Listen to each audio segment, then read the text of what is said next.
आज कर देता हूँ।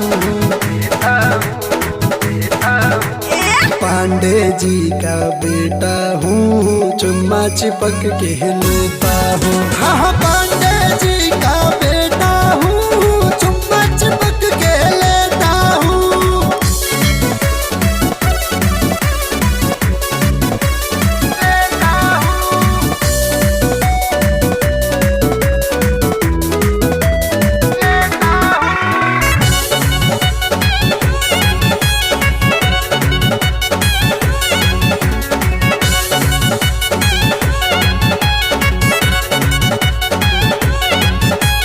नैन तेरा नखरीला है, दिल बन बैठा ये दीवाना रे।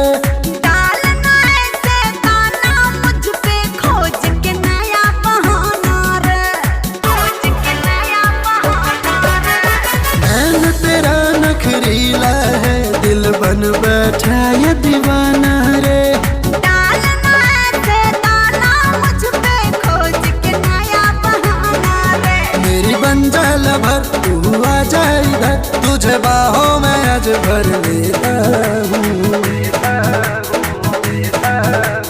पांडे जी का बेटा हूँ, चुम्मा चिपक के लेता हूँ। हाँ पांडे जी का बेटा हूँ, चुम्मा चिपक के लेता हूँ।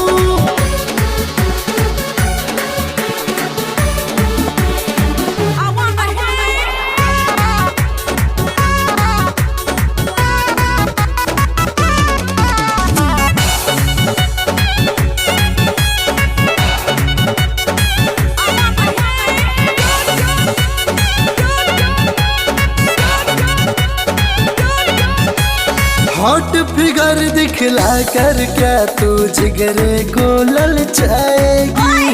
तुम जैसे परवाने को ये परी हाथ ना आएगी, परी हाथ ना आएगी। हॉट फिगर दिखला कर क्या तू जिगरे को ललचाएगी।